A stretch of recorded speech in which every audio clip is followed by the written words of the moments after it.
Have you seen Robert Pattinson? So pale. Very handsome. Oh, almost dead looking. He's so pale. He's beautiful. Near translucent. Oh, just dead, milky, sweaty skin. Gosh, if that doesn't do it for you, then find a new podcast.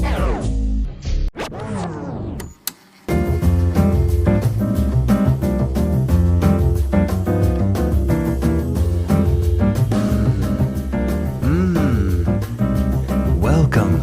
Oh, here we go. Welcome to the Low Grade Research Podcast. What's up, my friend? Dude, what's shaking? Was that better or what? That was a great way to start it, actually. Yeah, I can't believe we've never played the music for ourselves before we start. And everyone that listens gets to hear the intro music and then us go into the episode, but we just kind of start raw and go right into the episode. We just sit and look at each other in silence and then hit record. Speaking of, I don't know, should I tell the story of what we got my dad saying over that trip we did? Yeah, you should. All right, so... Because I hope that he listens to this and he's embarrassed again. And I think everyone will get a kick out of this, so...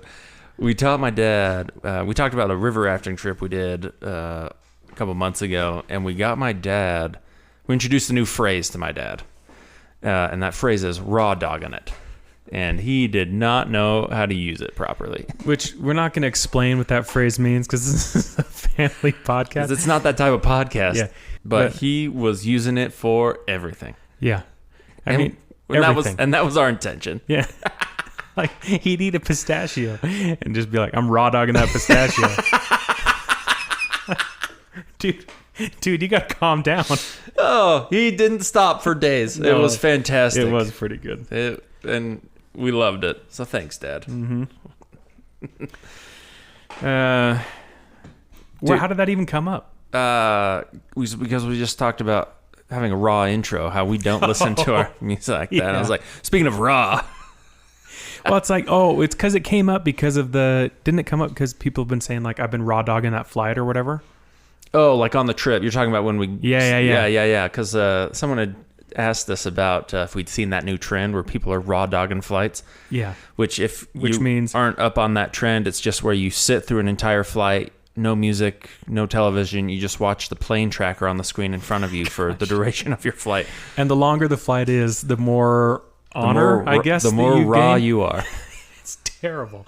I'm convinced that literally no one has actually done it. No way, dude. You just do it for 2 seconds and film an Even Instagram it's video. Like on a flight. Well, here's me, and my wife can attest to this. I have this incredible gift, often curse, of just being able to fall asleep whenever and wherever. Not only can your wife attest to it, I can attest to it. Most people that know me can. My employers can attest to it. I've seen you fall asleep at the most inappropriate times. Unbelievable. But like we had an hour flight from Salt Lake to Oakland. Like I've wondered sometimes if you've got a latent form of narcolepsy that you haven't acknowledged. That's how much it's... If I just sit too long, it kicks in. Yes. If we're in even a slightly dim room. Gosh, ain't that the truth, dude? Yes. It doesn't matter if I've slept the whole night, if it's like noonday. Yeah. Yeah, it's incredible. You're a ticking time bomb. I should be studied. Well... Anyway, but yeah, Good luck finding a researcher. We had like an hour flight to Oakland for a layover, and I took a nap on that flight. And it was easy. I do love flights from Utah to California, though. They're just so fast, and then you're there. It's cool to go back in time, too. It is. A couple you know hours. What I mean? Yeah. An hour Just long. 1 hour. Still, though, it's nice. You know what's going to happen over the next hour. Yeah. Just the Sierras. Yep. Speaking of California, we were, it's fall now, and so the leaves are changing, and it is beautiful out here. And we went on a drive today with my in-laws. So my in-laws are from California. And so my wife and I introduced them to the loop that goes behind the mountains. The Alpine Loop? The Alpine Loop that drops around, and just look at all the pretty leaves, and it was stunning. Stunning. It is stunning. Wait, when did you go? Today. Today? Yeah, we went today. Ooh.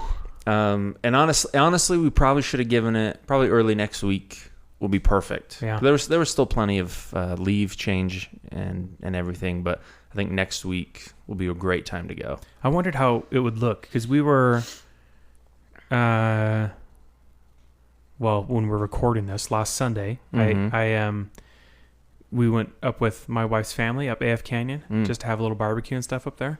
But I always feel like traffic on the AF side is way heavier than it is in Provo. Sure. But it was like crazy. Like cars were stopped like bumper to bumper traffic. That's so wild. Anyway, right on, man. I'm glad that you guys went and did that. I think I would love to go do that. I feel like you got to choose the day or else it's just like slammed this time of year. For sure. And if you haven't ever visited Utah and you do find yourself in Utah, it's for sure worth the drive. We have some incredible fall seasons. Even if you're just in Salt Lake and you got some time to kill and you can get a rental car, rent a car, take a quick trip down. It's like, I don't know, it'd be like maybe a 2.5 hour drive total. I mean, gosh, even if you're in Salt Lake and you head up, what is that, Parley's Canyon into Park City? Yeah. It's going to be a beautiful drive. That is beautiful. Way. And there's some great places to sit and eat and shop and hang out in Park City. It's a beautiful town, so. It is. So yeah, it was cool. Take them out there. Right experience on, man. A Utah fall. Yeah.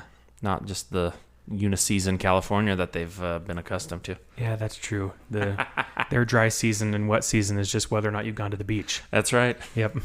Sweet, man. Well, I've got kind of a doozy tonight. You want to jump into it? Let's dive in. So we are continuing. We're almost done with our little mini-series on Universal Studios monsters, right? We've covered Invisible Man. We've covered the Wolf Man. We've covered the Mummy. We've covered Frankenstein. Nope, not yet. We've covered. We didn't talk about Frankenstein? No, that's next time's episode. Next time. And if we might humbly suggest, go ahead and listen to the episode this week. Listen to Dracula. Listen to Frankenstein. And then go out and watch the movies. What's the worst that can happen? They're so good. They're so good. And I think you can get... These movies are nearly 100 years old, and I would say they've stood the test of time. Yeah, they have. And they're only about an hour each. So, yeah, like, you've got time to watch both and then watch, I don't know, like Sinister or Hereditary or Midsummer or Cabin in the Woods or go to bed early. The Exorcist or Smile 2. Sure. Take My Hand. Young Frankenstein with Gene Wilder. Yeah, Young Frankenstein with Gene Wilder. We should watch that too. It's a classic. Yeah, it's a good one. Yeah, anyway, that's the longest intro we've ever... that's not true. It's not the longest we've ever done by a mile. But we're going to talk about Dracula. And I feel like about 50% of the time I'll get into an episode and I'll do some research. And then I would talk about this a lot, but I'll find a page, do some research on the page, and then realize that there's a bunch of like associated links. Sure. So I start going down rabbit holes through all those links too. Start clicking on too many links. Yeah, and then we've had episodes. I mean, we're probably going to re-record this at some point and then release it. But one of the first episodes we did is sumo wrestling. Yeah. And that was, I think we talked for just over 2 hours. I feel like it was nearly 3 hours that we talked that day. Oh my gosh, it was so long. And we went so in depth and it was really cool. But yeah, it was a really long episode. So I'm a little bit worried that this is going to be the same. This is what's going to happen. But it's just so good, dude. I kind of figure, and I'm springing this on you during the during the recording, but I kind of figure we go for it. And then, why not? We're already releasing 2 episodes this week. What's wrong with doing a part 1, part 2, and then a Frankenstein? Yeah, just put your notifications on. You might be getting episodes every day. Yeah, we might just have a bunch this week, because why not? I don't have kids, so I don't have to get up early, so I'm here all night. Yeah, and I've got one kid, but we usually just turn on NPR on the radio and let him sit in a blank room. So he's a very opinionated child. He knows exactly what's going on in world politics. Sweet, man. So let's talk about Dracula. Let's run it. All right, so we're talking about Dracula. Universal Studios Dracula. It was the first horror film that Universal Studios produced. Awesome. And we'll get into this later, but it's also basically credited with launching horror cinema in general. Oh, really? For all time, basically, yeah. And there's other scary movies that came before, but kind of because of the political climate and the social climate of when Dracula was released, it had a huge impact on people falling in love with scary movies. Oh, sure. I can see that because this time, we've talked a little bit about in other episodes how obviously during this time, spirituality, Christianity was obviously much more, not just part of people's lives, but part of people's social lives. Yeah. So it was much more part of the culture than, you kind of separate. Nowadays, I feel like you kind of separate the two. There's culture, and then if you have a faith or a religion, you practice that in your own time. But it was very much part of the culture at the time, and so things involving demons and monsters could be very, niche. They weren't so far from reality. Sure. Right? Yeah, I'll agree with that. They just felt like it was just around the corner a little bit, or just around, just beyond that door or whatever. And, sure. And maybe there was a little bit more. Maybe you're kind of flirting with blasphemy by entertaining these, stories of demons and for sure and possessions and stuff. Yeah, totally. Which I'm ready to flirt with blasphemy tonight if you want to. Let's dive in. So some quick stats on the movie. On IMDb, it's got a 7.4 out of 10 rating, which is probably a little low for what it really is. Metacritic gives it a 71. And Metacritic, by the way, will just do 0 to 100. So it usually ends up being about the same. I mean, it's just a different scaled version of what IMDb does, but we're not doing an episode on that today. It was filmed in 1931. At the time, it was given a passed rating, but like PASSED rating, but has since been given a PG rating. Now, since the rating systems have changed. Hour and 15 minutes long. It was directed by Todd Browning. He also did The Unknown and Freaks. And then if we're talking, and we should mention the writer. Bram Stoker is the original writer of the novel. Okay. Right. Which was published in, I believe, 1897. And then Hamilton Dean and John L. Balderston were the ones who wrote the screenplay for it. And it was it was a novel, and then it was a stage play, and then a movie. That seems to be the theme with a lot of these. It transitioned into a play before it hit the screen. Yeah. I mean, it was an easy transition, right? Mm-hmm. And Hollywood was looking for easy fruit to pick. It seems like it's almost reversed now, where a movie, like a story, will hit movies, and then if someone's brave enough, they'll try and tackle a screenplay for the theater. I wonder if that's true all the time anymore or not. Because you still have I'm not just trying to be contrary, but I'm thinking about like Wicked. Sure. Because that's been a Broadway show forever. For a long time. They've done, I believe, this is so, out of left field. So I've done zero research, so I'm sure I'm going to get it wrong. But I think that they've already done some film adaptations, but there's one coming out either 2024 year, or 2025. Yeah. Or end of this year or something, yeah. Right. Well, I think what's the one I'm thinking of? And I'm sure this is already kind of a spin-off of a play that was written a long time ago, but they've started doing theater adaptations of Dirty Rotten Scoundrels. Really? You know what I mean? Yeah. So... And I know that primarily as a movie, and I'm sure that's kind of based off of, the premise of it is based off of an old story or poem or whatever, right? So, I kind of feel like it's almost possibly reversed nowadays. It could be. Yeah. Anyway, I don't want to go sink in that rabbit hole. We should find out. That's interesting. If somebody out there finds out, let us know.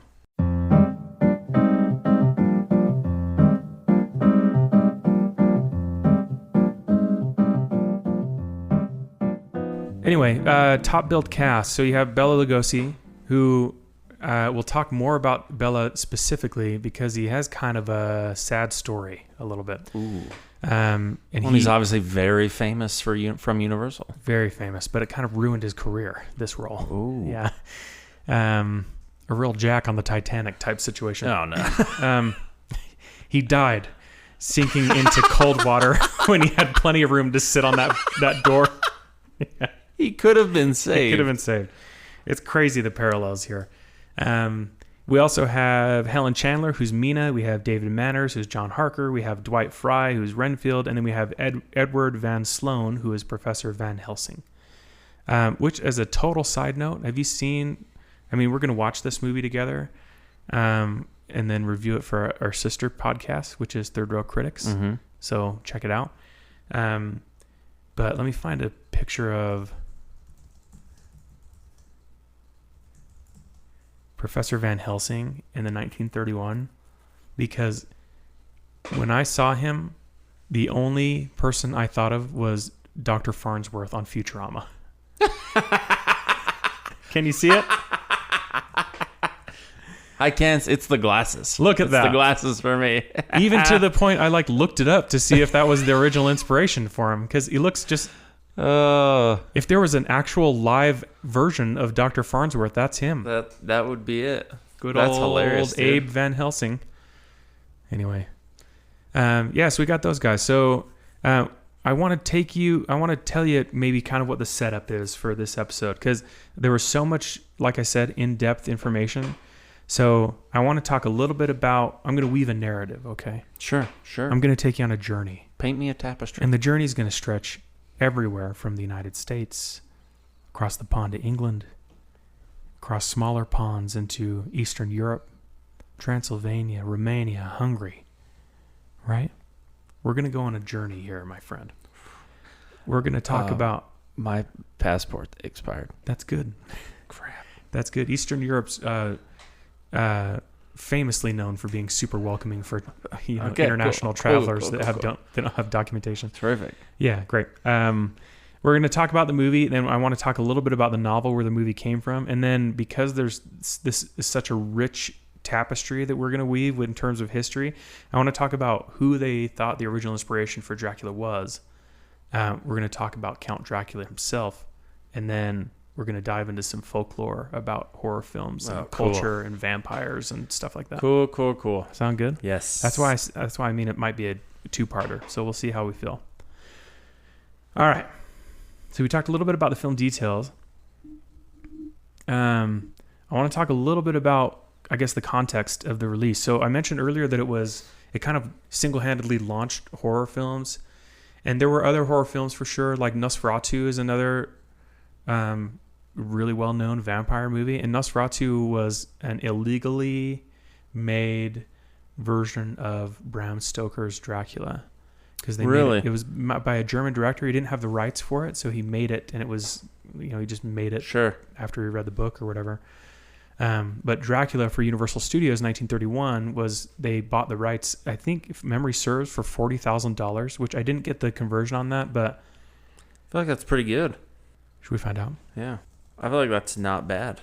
No, I mean, $40,000 in 1930 would be,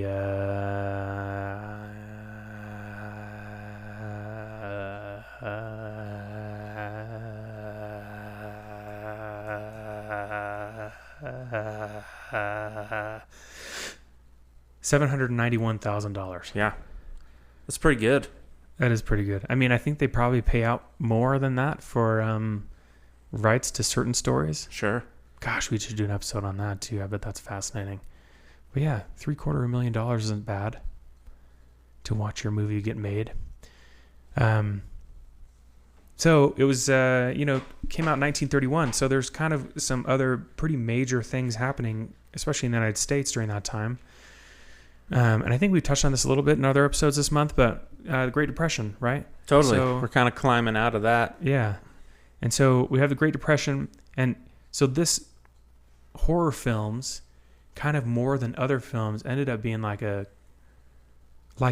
place people could go and like not only escape what's happening in the real world, but they could like pour some of their anxieties and their fears and stuff into these movies. You know what I mean? So like, this movie's not scary. Just spend a day with me in real life. Yeah, I mean, it does certainly put things in perspective. Watch having to sell your kids back to your aunt. Oh, I was going to say, like, I might be eating dried bread that I stole from the neighbors, but at least I'm not getting my blood sucked out. You know? I guess the bridge goes both ways. So there was kind of a public fascination of Gothic horror during that time. So this is Universal Studios trying to really capitalize on that. And I'll tell you what, man, they hit a banger. At the time, this released, it made $700,000 on release opening weekend. The budget, oh wow! The budget was $355,000. It made $700,000 first weekend, and then ended up grossing $1.2 million overall. Which the numbers, terrific. As they convert to now, the closest movie I could find that had similar box office results is The Witch. Okay. Robert Eggers' The Witch. Yeah. So in conversions now, I don't have my note right in front of me, so I'm going to get it a tiny bit wrong. But it was like $4 million to make in today's money. Yeah. Opening weekend was $7 million, and then ended up grossing like $24 million. Wow, that's really good. And that's so, really relatively a low budget for a film. Yeah, and I mean, like when we talk about The Witch, the numbers are really close. It opened up with $8 million. it grossed 25 million, and then I think it was a little bit more expensive to make. I think it was like 6 or 7 million or something to make. But yeah, I mean, so for an indie movie, like an indie horror film, that's great. That's great money. Totally. And it was certainly enough money for Universal Studios to feel like they really hit a jackpot. And they went on to hit, if you listen to our Frankenstein episode, they really hit a big jackpot. They did well. All of these horror films that they released did really well for them. Yeah. All right, so you want to talk a little bit about Bella? Yes. Yeah, I'm interested because he's one that I don't know a ton about. Yeah. Because of a lot of movies we've talked about that I've done research for, ended up talking a lot about the same characters, and he was not one of them. So Bela Lugosi ended up being kind of the de facto Dracula because he played him in the stage play. Oh, okay. So they did auditions and all that stuff, but it was like this is the guy. Yeah. You know what I mean? Like this is him. He's the quintessential Dracula. So he was from Hungary. He had a Hungarian accent. It was very elegant delivery, and very suave. You know what I mean, in appearance. So it contrasted really sharply with older versions and depictions of vampires, which are really grotesque and very monstrous and kind of horrifying. And this one, he's very well kept. He's very suave, well spoken, very smart. He's very polite. You know what I mean? Until he kills you. So be warned. So he did such a good job, in fact, that like with some of these other episodes we've done on some of these early movies, he like defined what a lot of stuff about what vampires do and look and feel. And that's partially to do with Bram Stoker too, because he wrote it, but it's Bram Stoker, and then the look of Dracula is Bela Lugosi. Sure, that's fair. I think when movies come out regarding vampires that are more the demonic image, I feel like those are more foreign to me. You know what I mean? Yeah, and I feel that's not the norm. I feel like those kind of, in the same way that this 1931 Dracula defined what vampires look like in that way, I feel like some of the other ones that are a little more grotesque harken back to like Nosferatu. Yes. Because he's more of a monster. You know what I mean? Totally. Are we going to talk about the Count from Sesame Street? Actually, no. Not even an honorable mention? You just did.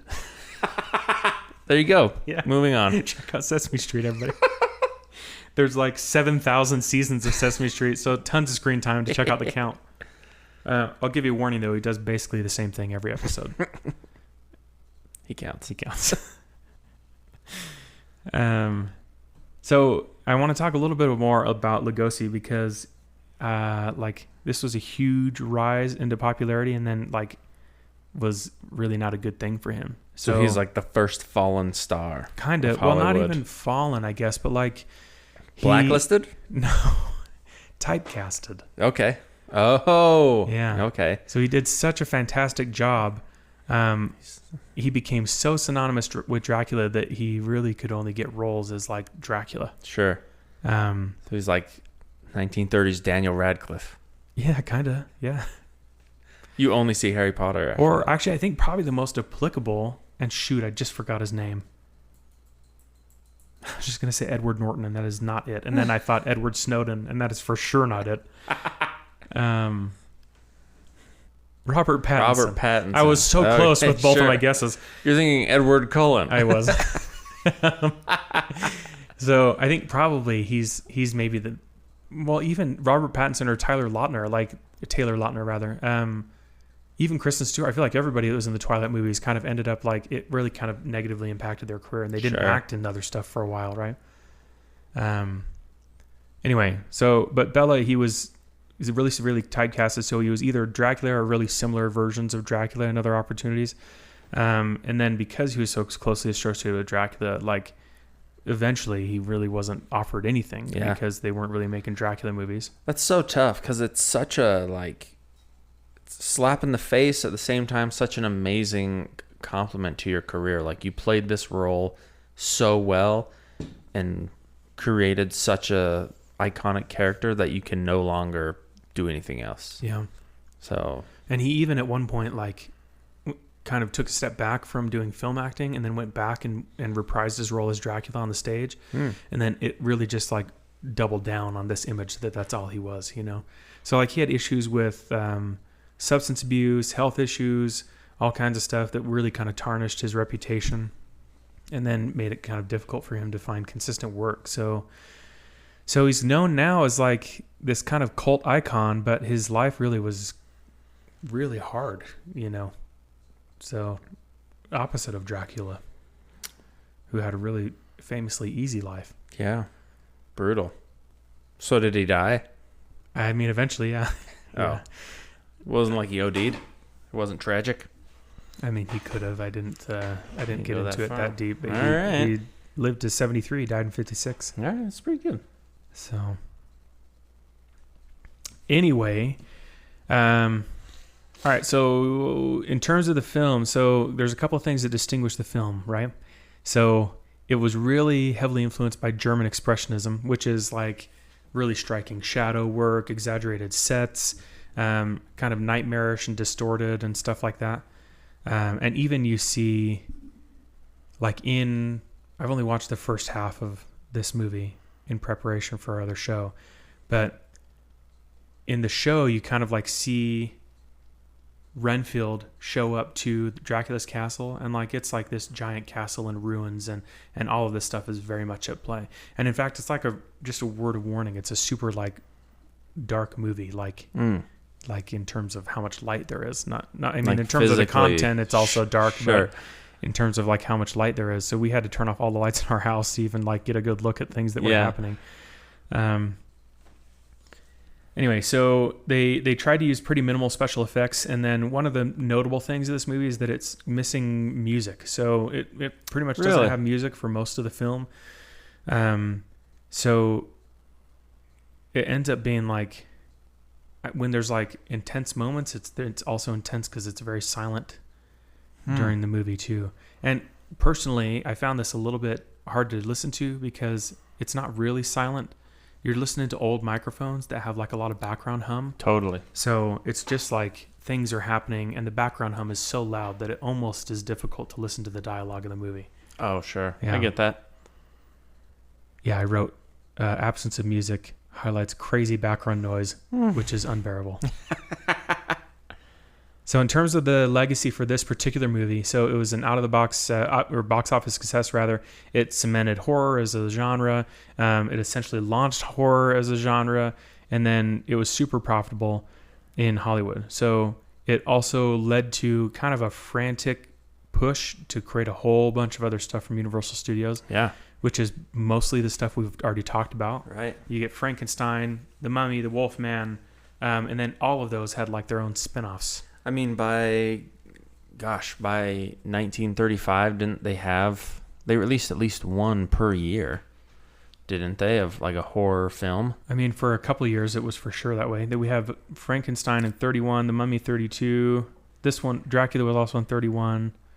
And then Wolfman came a little later in 41. And I think Creature of the Black Lagoon was 54. That sounds right. If I remember right. That sounds right. But still, even by the end of 1933, they had 4 of their most iconic monster movies with Dracula, Frankenstein, The Mummy, and The Invisible Man. Right. And then tons of spin-offs all up in there. Holy, so many spin-offs. And we talk about that in other episodes. But I know even Dracula has at least 2 others. Right. Like an unbearable amount of spin-offs. All right. So that's pretty much it for the movie. We're going to revisit that in a minute. But I think before we jump into the novel that inspired it all, we should take a quick break and say a couple prayers. We'll be right back. Hey, Mitch. Hey, what's up?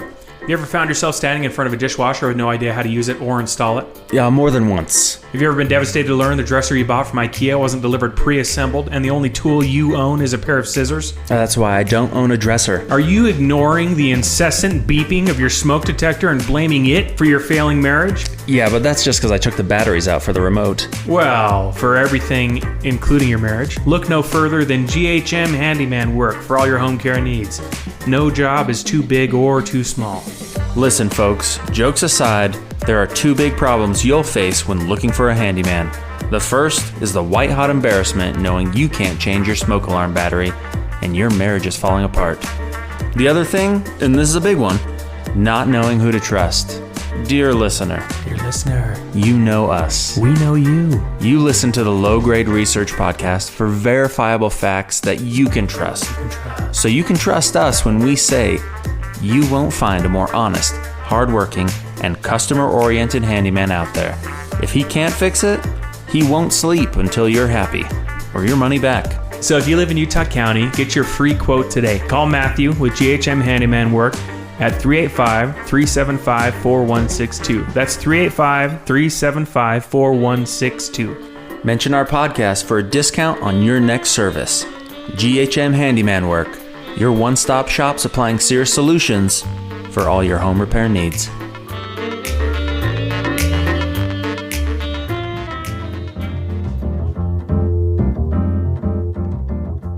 Well, we just went to the gas station to get a couple of refreshments during that break.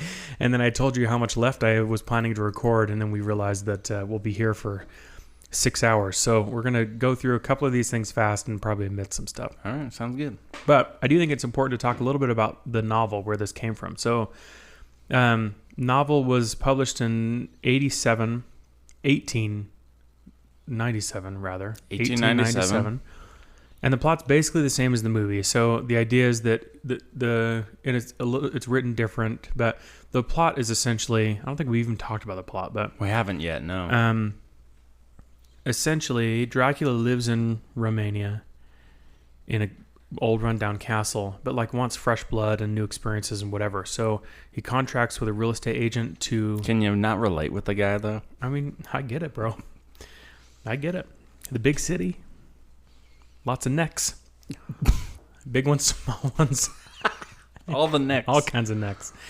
So he contracts with a real estate agent, like a solicitor, to, I guess in some versions he rents, in some versions he buys, but essentially buys a place in London. In the town. Oh, okay. Yeah. And then like moves his stuff over. So like you get a few different versions of different stories and stuff, and like some film adaptations that come from different things. So like you remember watching The Last Voyage of the Demeter? Maybe. The Demeter is the boat that he sails on, right? Okay. And so that movie is specifically about the voyage and how Dracula like eats everybody on board basically before they get there. And even in this 1931 movie, it's kind of the same thing. Like a bunch of the crew have perished by the time they make it there. And it's basically just Dracula and Renfield. They have no idea why. Yeah, none. Even though they've all been drained of blood.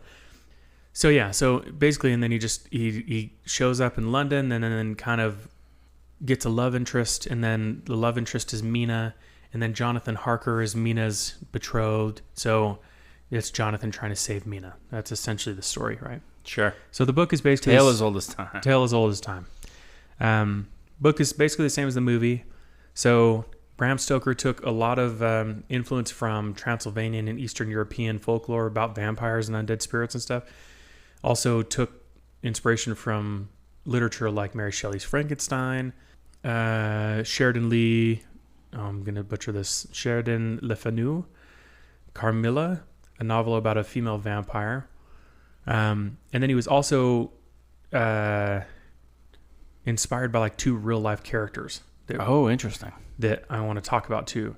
Before we get to that though, I do want to just touch on that Stoker essentially wrote the book on what a vampire is. You know what I mean? Yeah. So stuff in there that hadn't really existed before, or either like solidified it or created it, right?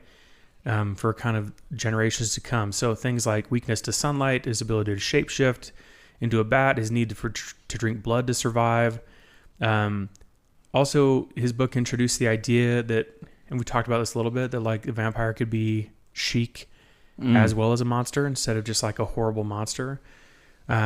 Which kind of has allowed vampires to age into the like modern storytelling, I guess, because they're old and aristocratic kind of, but then like that can change as the stories change over time. Totally. So before Stoker, how much vampire lore was there? Well, was there enough for him? Like you say, he created the image of vampire, or did he kind of like really push the lore behind it as well? Kind of both in a way. Okay. But vampire lore has been around a long time. Okay. So let's jump and talk about that. Similar to like werewolves.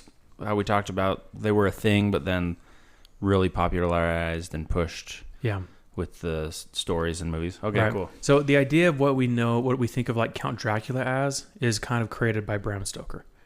But the idea of vampires and kind of monstrous things that kill people, that are like risen corpses that kill people and drink blood and stuff, like that, those ideas have kind of gone back thousands of years. Sure. So there's vampire myths in ancient civilizations like the Greeks, Romans, even Chinese cultures have myths about vampires or spirits or creatures that feed on the living. So the modern way where we think about vampires is most closely tied to Eastern European folklore. Okay. So it's the belief in a revenant, which is a corpse that's risen from the dead, to come back and eat the living, right? So they're almost in a way like zombies, but like refined zombies. Sure, but very handsome. Very handsome. Have you seen Robert Pattinson? So pale. Very handsome. Oh, almost dead looking. He's so pale. He's beautiful. Near translucent. Oh, just dead, milky, sweaty skin. Gosh, if that doesn't do it for you, then find a new podcast. Listen to our sister podcast. I'm the pattering toward Pattinson. The milkman. Okay, well, tell me a little bit about the original folklore. That's where you're headed, yeah. Well, yeah. So that's kind of these. So like our folklore, we see vampires today as Eastern European, but in like Slavic regions, vampires were also vampyr, which Vampyr is how they spelled it. But they're essentially corpses that return to life to drain the blood of living. And then, most crucially, early vampires were seen and kind of described as kind of bloated, ruddy-skinned, corpse-like, really drastically different from how we see. A lot more zombie-esque, it seems like. I mean, just like corpses that came back. Yeah. Really, essentially, zombies that have a taste for blood is kind of All right. how you could describe them, I suppose. So Stoker took a lot of those elements and then kind of, like we said, codified them, right? So the idea that vampires could only enter a home if they were invited, aversion to sunlight, fear of religious symbols like crosses, other things like fear of garlic, not being visible in a mirror, running a stake through the heart. Those came from like various Eastern European tradition. So essentially, I mean, if we're going to look at it like analytically, I suppose, this is all sort of an allegory for fear of the plague and disease. Oh, sure. Right? It's the idea that the dead could still come back to corrupt the living if they weren't properly buried and precautions weren't taken, right? But, I mean, we still didn't have very much hygiene back then, so the plague still did everything it was going to do. Fair enough. So It did its job. over time, vampires shifted from a terrifying monster to a more complex figure, blending horrific and romantic, like we see things in like the Twilight series, or even in Vampire Diaries, or Buffy the Vampire Slayer, or True Blood, or that one that Nick Cage was in recently. Yeah, Renfield. Yeah. So you have a lot of those same elements, but then the vampire, maybe with the exception of Nick Cage version, turns into kind of a... Because vampires, at least from Bram Stoker forward, have always been kind of seen as like lusting after sex and sex appeal, but also blood. You know what I mean? Yes. So, and like those two things have been kind of intertwined because you get intimate and then it provides an opportunity for the vampire to strike, or, you know what I mean? There's a lot of like taking people in that way, or like trying to, gosh, the word's escaping me. Seduce them. Yes. Right? Yeah. I'm following you.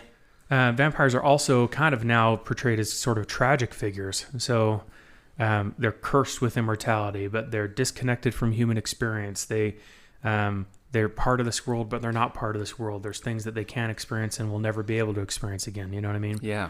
So that's kind of how they're viewed now. So tragic. So that's kind of like the really basic folklore. But in terms of like where Count Dracula was inspired from, there's two historical figures that Bram Stoker really pulled a lot of information from. So one you probably heard of and one you probably haven't heard of. You want to take a guess? As to which one I've heard of? Yeah. Who do you think Dracula comes from? I know you've heard his name. When was the book written? 1897. But Bram would have been taking, like, he was already super deep in like Eastern European folklore and stuff. Totally, yeah. So he's looking at the whole range of human experience here.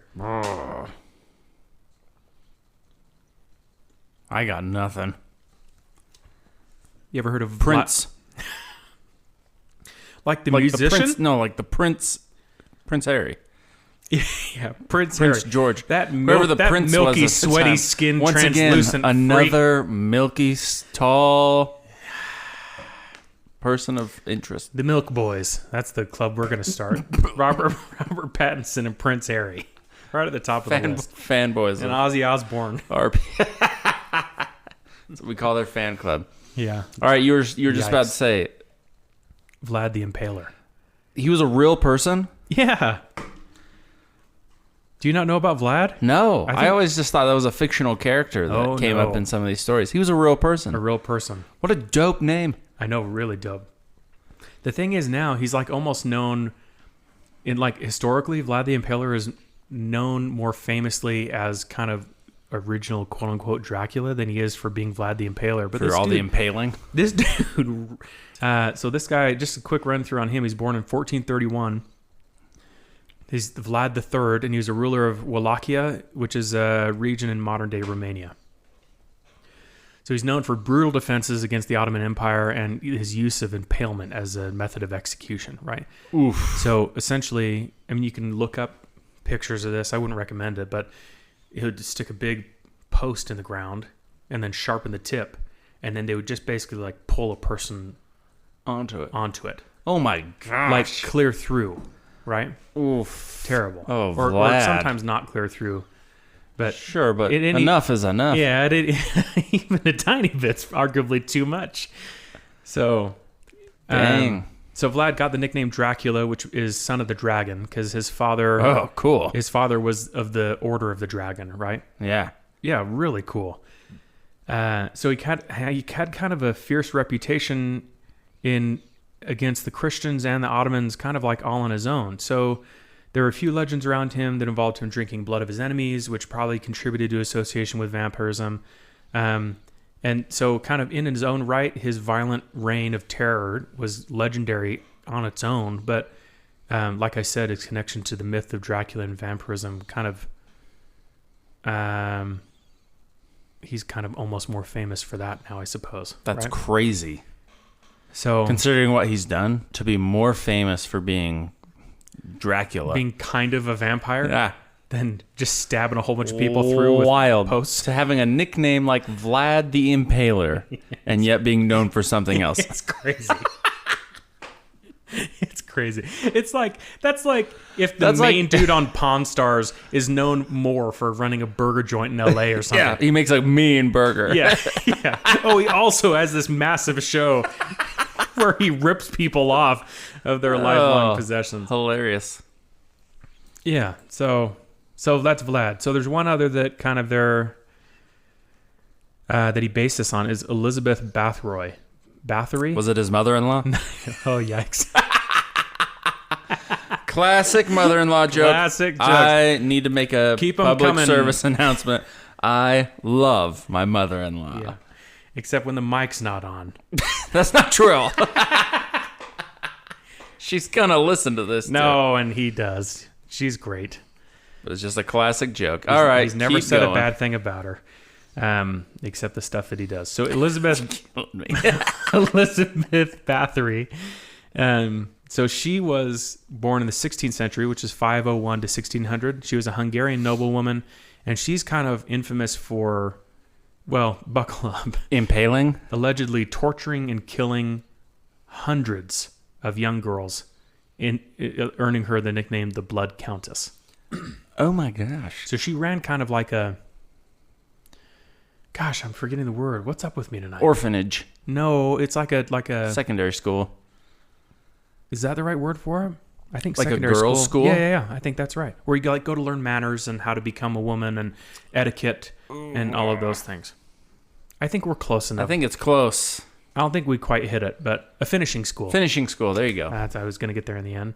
So she ran kind of a finishing school and then allegedly just like took her pick out of the girls that she was training to be women and then just killed them in truly horrific ways, right? And the Wikipedia article talks a little bit about some things, some claims that were made. And then I found some other claims elsewhere. But I'm not going to talk about any of them here because they are horrific. It is a really interesting Wikipedia page. So, what was her name? Elizabeth Bathory. So Bathory. Look that up on your own time. And I've got a picture of her right here for you, Mitch. We can add that into our... That's a real picture of her. Yeah, she's also not painted. Real milky. Very milky, yep. Got a lot of milky people up in this episode. Well, they didn't get a lot of sun in Hungary. Okay. So, all right, let's see. So there were some really extreme claims about her that she would bathe in the blood of virgins to preserve her youth, right? I mean, by all accounts of lore, that checks out. Oh, yeah. Like everything I've ever heard about a finishing school. Yeah. Amen. No, she's on to something. She's not crazy. Yeah, no, that's not crazy. That's just what everybody in Hollywood does now. It's still a practice they do today. And if you don't believe me, check out my Facebook page. It's called The Blood of Youth. They're out there, they can bathe in blood. I'm working on my Alex Jones. We'll get there. All right, so her legacy kind of ties into the vampire myth through association with blood and life and youth and cruelty, like Dracula has a parasitic need to drink blood, right?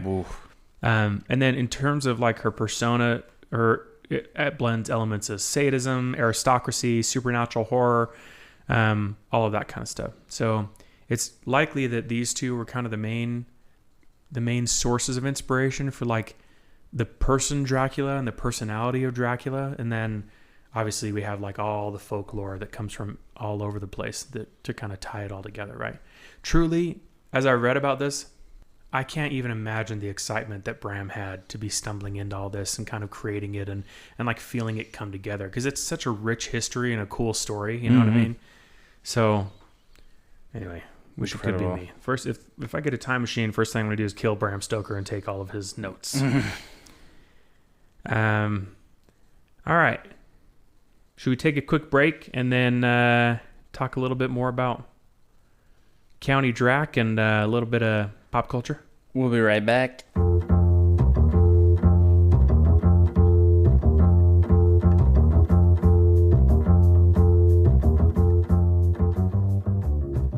Oh, we're back. We're back. Thanks for hanging around.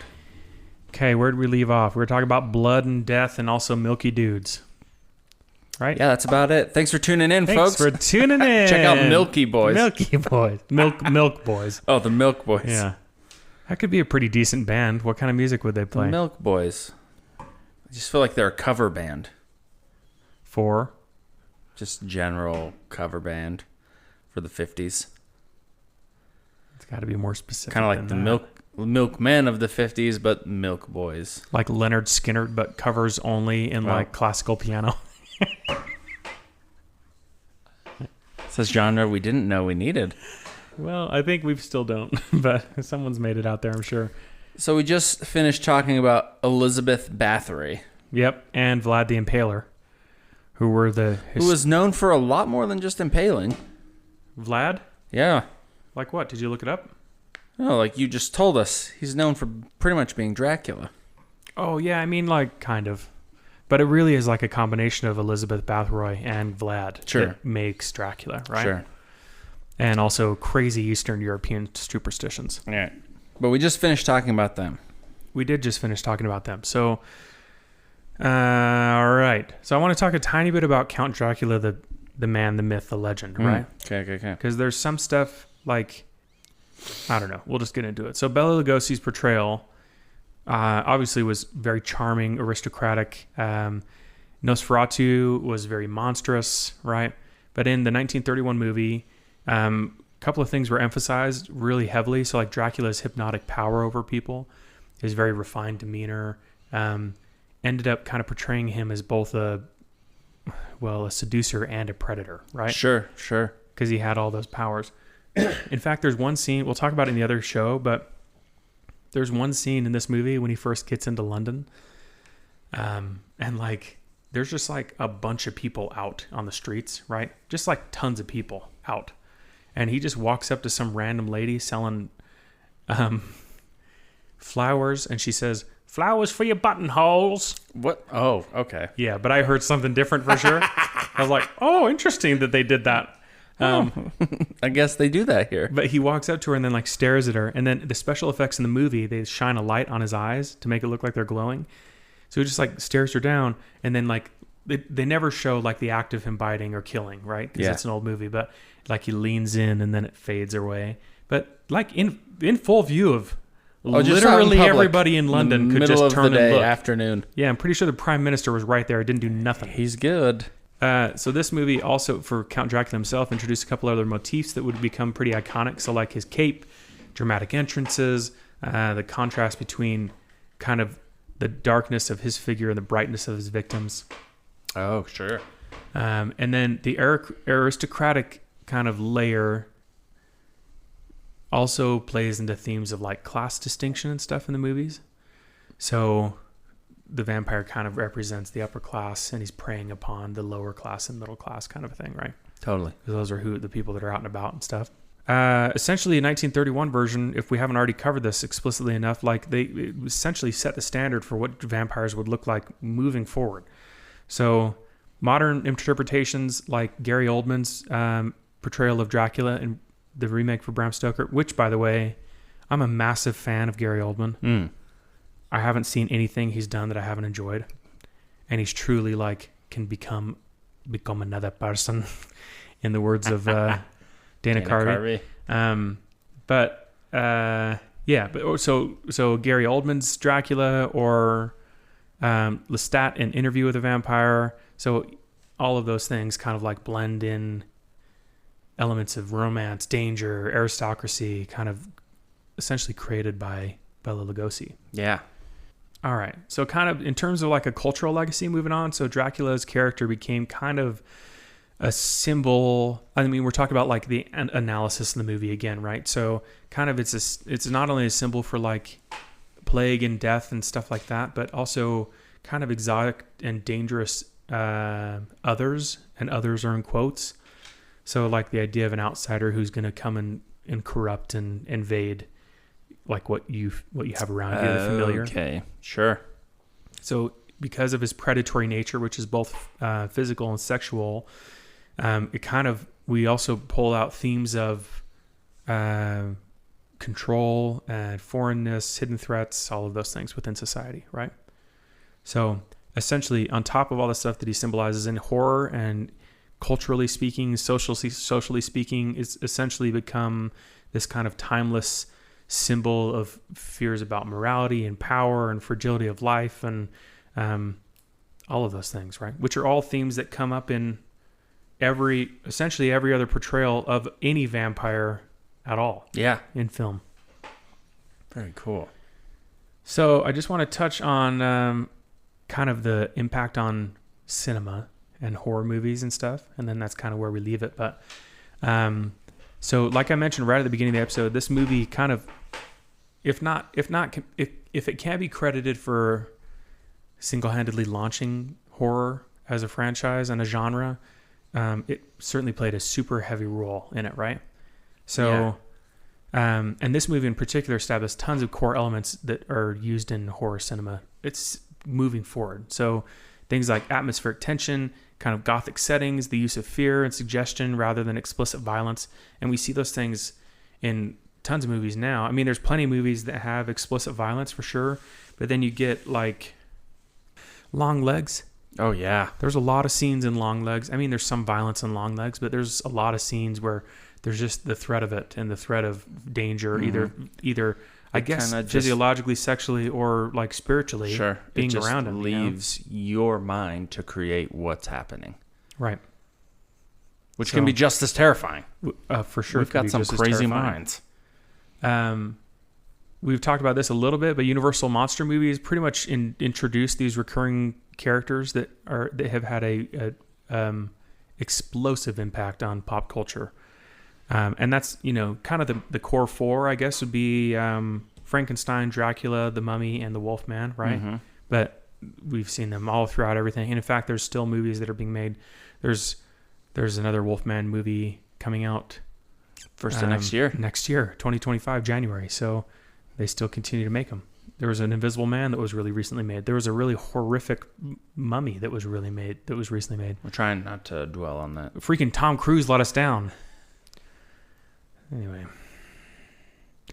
So we also get a couple other themes that come through, like haunted castles, supernatural villains, vulnerable heroes. And we kind of owe a lot of those things to the format of Dracula, right? Anytime you ever see like an old castle on a hill with lightning striking above it, that's basically, you can owe that to this movie. Oh, yeah. So if I were to wrap up the whole thing, I'd probably say that vampires and the myth around vampires will continue to endure because they're going to tap into almost universal human emotions of fear, of death, of decay, loss of control, and then kind of desires for immortality and unlimited power, right? Mm-hmm. Because those are, and everything I just said is present in almost every film and play that has ever been made. But vampires, especially Dracula, kind of represent that intersection between fear and, I guess, fascination. Sure. So it ends up being, it's as opposed to like the version of like a Nosferatu vampire where it's just a monster that's scary in its own right, and that's a great story to tell too.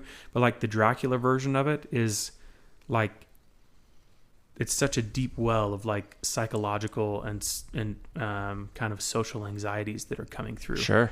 So there's tons of stuff to explore. So anyway, that's kind of it, dude. So I think there are a few things that I would love to talk way more in depth on later, and that's stuff like, and we talked a little bit about it now, but like I would love to do even like a whole series on like vampires and where they start, what all the traditions look like, and how they've come through the ages, you know? The different varieties that they come in. Yeah. Because this episode, I used 7 different Wikipedia pages. And all of them have tons of information. So by all rights, this should have been like a 2.5 or 3 hour episode, but there's tons and tons and tons of stuff in here. So if you're a fan of like the occult, but like, I guess maybe old school occult, this should be right up your alley. Yeah. Anything on Nosferatu, anything on Dracula, anything. I mean, it's all super, super fascinating stuff. Made all the more fascinating to me because a lot of it is rooted in like real folklore that's for thousands of years people have been afraid of versions of this, right? They've had an experience or know someone that has experienced something akin to this that has then created the lore, right? Which that stuff's cool. Or like the Wolfman, there was just a really prolific serial killer that there's just a hairy man in their neighborhood blamed for being supernatural, even though he just was a murderer. He was just straight killing people. Yeah. And he blamed it on being possessed. Yeah, weirdly. And in the case of the Wolfman, that guy, what was it? The werewolf of Bedburg? Something like that. Stumpf was his last name. Peter Stumpf. Yeah. See, we remember some of them. Yeah, we do. But yeah, he gets accused and he's murdered a whole bunch of people. And then he's like, I know just the thing. I'll tell him I was a werewolf. I don't know if you guys realize I was a wolf. And then it turns out they killed him even harder than they would have otherwise because they were afraid of him. They did. Back in a time when it was, easier to use insanity to get out of crimes. Yeah, and when they were doing just like public executions and nobody and public justice. Yeah. That was just fine. Back when an afternoon matinee was watching someone get hung. Oh, no. Alrighty then. So that's Dracula. If you liked what you heard, then be sure to keep listening in spite of some of the things you heard in this episode. If you're a fan of old movies at all, these are... I've never watched... I mean, as we've talked about these movies, I think every episode I've said, I never watched that before. Even though I always claim to be a movie buff. But they're great. They really are super great. They're super fun. They're super fascinating. It's so cool to watch these movies from almost 100 years ago. Yeah. And how creative they had to be to create the story and the character and the effects for the time. It's so cool. So and how well the story holds up. I think there's like I've tried not to talk about it too much because I think it's pretentious, but I did go to film school for a hot minute, and one of the things that was most impactful for me there was a professor was talking about how important story is versus equipment, and he said something to the effect of, it won't matter how expensive your equipment is if your story is terrible. Fair enough. But on the flip side, if your story is really good, it doesn't matter how expensive your equipment is. So, and that's kind of the stuff I think about when we watch these old movies, because the stories really hold up. You still, I mean, it's not as scary as movies we see now, Of course. but like you can still feel those feelings, and you can see the tension, and you can like the effects mostly hold up still, and the costumes, with the exception of Creature of the Black Lagoon, still hold up. So yeah, they're great. Yeah, it's good stuff. If you got a free hour, check it out.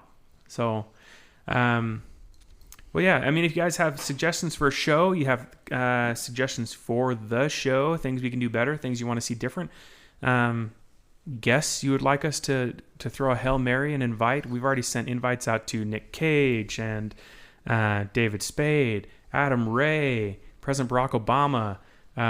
Who else we got on the docket? Others. Yeah, and, no responses. And nobody's going to show up. But we're going to keep writing them. We're going to keep trying until we get one on the show or get a cease and desist letter. But if you have suggestions, send us an email to hello@otherbrothers.studio. And if you want to see more of us online, You can check us out on our Instagram at Low Grade Research Pod. Shoot us a DM. Also, you can check out our YouTube channel. I don't know if we've really announced I don't think this we've much, ever plugged that. Yeah. but we are on YouTube at Other Brothers Studios. If you just search Low Grade Research Podcast, we'll pop up. Yeah. And you'll see us there. If you've made it with us this far, we just want to say thank you. This is just a chance really for Mitch and I to sit and chat with each other and hang out once a week. But we hope that you enjoy these conversations as much as we do. And if you don't, then there's a lot of other shows Change out your there. heart. Change your heart, please. Because we need sponsors. We need viewers.